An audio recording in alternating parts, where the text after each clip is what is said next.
School के दिनों से ही नेता के नाम से मशहूर मुलायम सिंह यादव का जन्म सन 1939 में इटावा के एक गरीब किसान परिवार में हुआ।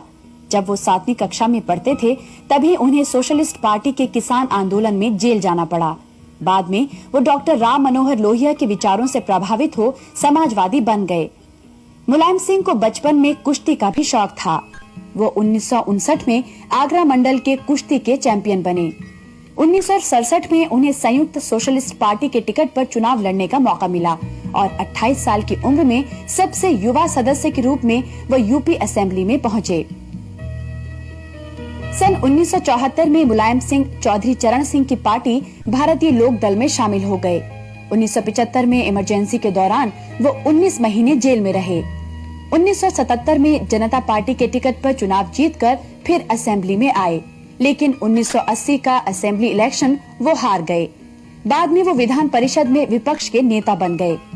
सन 1989 में मुलायम सिंह पहली बार उत्तर प्रदेश के मुख्यमंत्री बने। 2 नवंबर 1990 को अयोध्या में कार सेवकों पर फायरिंग करवाने के लिए वो काफी चर्चित रहे। चंद्रशेखर के प्रधानमंत्री बनने पर जनता दल छोड़कर वो समाजवादी जनता पार्टी में चले गए, लेकिन सन 1991 के चुनाव में हार के कारण उन्हें चीफ मिनिस्टरशिप से त्यागपत्र देना पड़ा। सन 1992 में उन्होंने समाजवादी जनता पार्टी भी छोड़ दी और समाजवादी पार्टी का गठन किया। सन 1993 के असेंबली इलेक्शन में मुलायम ने बहुजन समाज पार्टी के साथ गठबंधन कर लिया। चुनाव परिणाम समाजवादी पार्टी बहुजन समाज पार्टी गठबंधन के पक्ष में रहे।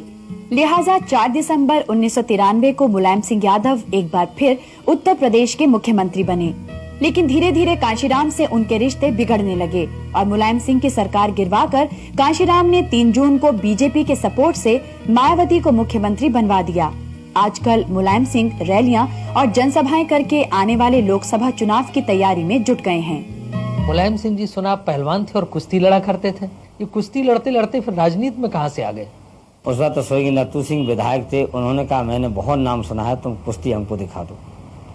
तो हम कुश्ती लड़ गए और उनको कुश्ती हमारी पसंद आ गई।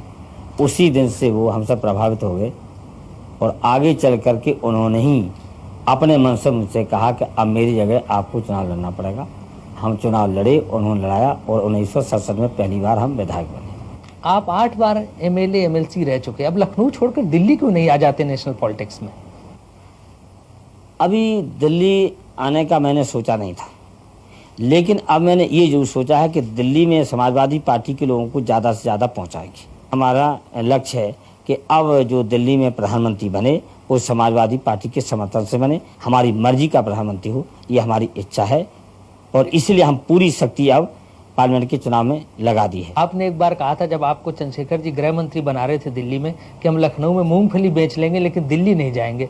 ये सही है, चंद्रशेखर जी ने हमसे कहा था, लेकिन जब चंद्रशेखर जी को हमने समझा दिया कि अभी हमें लखनऊ ही रहने दीजिए तो वो मान गए थे। अच्छा, आप अपनी पार्टी को गरीबों की पार्टी कहते हैं, लेकिन आपका जो दफ्तर है लखनऊ में 5 स्टार होटल जैसा लगता है। अब समाजवाद के माने ये तो नहीं कि गंदगी रखना चाहिए, तो अगर साफ सुथरा बना दिया है दफ्तर तो क्या हम उसमें बैठेंगे? वहाँ तो गरीबी लोग आएंगे, तो गरीबों को भी कभी कभी अच्छी इमारत अगर मिल जाए तो क्या बुरा है। आप तो कहते हैं कि आपकी सरकार पिछड़ों की सरकार थी, जो जिसमें दलित और पिछड़ों की बात मानी जाती थी, लेकिन आप पर आरोप है कि आपकी सरकार को उद्योगपति संजय डालमिया, राज बब्बर और अमर सिंह चलाते थे। ये पूरी तरह से गलत है। जहाँ तक कि संजय डालमिया का सवाल है, वो हमारी पार्टी के कोषाध्यक्ष भी हैं, राष्ट्रीय पार्टी के, समाजवादी पार्टी के राज्यसभा के सदस्य भी हैं, लेकिन उन्होंने सरकार चलाने में कोई कहीं दखल नहीं दिया। जहाँ तक दूसरा आपने नाम लिया है राज बब्बर का, उन्होंने बेहतर समाजवादी पार्टी को समझा और समाजवादी पार्टी में शामिल हो गए और राज्यसभा के मेंबर भी हैं, तो स्वाभाविक है वो तो हमारी पार्टी के साथियों में से हैं, लेकिन उन्होंने भी सरकार में दखलंदाजी का कोई काम नहीं किया। अगर मान भी लिया जाए कि राज बब्बर और संजय डालमिया का इसमें हाथ था तो क्या गलती थी? जब मुलायम सिंह जी की राजनीतिक मुसीबत का वक्त था, जब बड़े बड़े दिग्गज और महारथी उनका साथ नहीं दे रहे थे, संजय डालमिया ने कंधे से कंधे मिला के उनका साथ दिया। राज बब्बर ने उनकी जनसभाओं में और हर जगह उनके साथ राजनीतिक सहयोग और सहकारिता की बात रखी।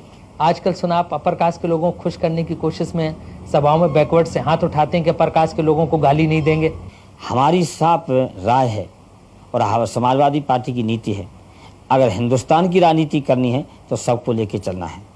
इसलिए हर समय हम कहते हैं कि जो हमारा सहयोगी दल था वो गाली जरूर देता था ऊंची जात को, लेकिन हम उसी समय ऊंची जात को हम सम्मान देते थे। और इसलिए बहुत ही शायद मन में बहुजन समाज पार्टी लोगों को इस बात से परेशानी थी कि जो मुख्य पोस्ट हैं और की पोस्ट हैं सरकार में वो ऊंची जात के पास क्यों हैं। बीजेपी ने जो आंकड़े निकाले हैं उसमें कहा गया है कि 70% यादवों को आपने पुलिस में भर्ती करवाया। इससे ज़्यादा झूठ कोई हो नहीं सकता। 70% यादव थे। और मंडल आयोग की सिफारिशें लागू क्यों की गई? इसलिए की गई थी कि उनका हिस्सा ज़्यादा बढ़े तो सब बैकवर्ड का हिस्सा बढ़ा। तो जब सब बैकवर्ड का हिस्सा बढ़ा तो हो सकता है कि यादवों की तादाद ज़्यादा बढ़ गई हो। कल्याण सिंह का आरोप है कि बैकवर्ड्स के नाम पर सिर्फ यादवों को नौकरी दी गई। उनको हमेशा झूठ बोलने की आदत है। जैसे वो एक जो गरीब जाते हैं या बैकवर्ड जाते उसको भी विभाजित करने के लिए कई बार उन्होंने इस तरह के बयान भी दिए।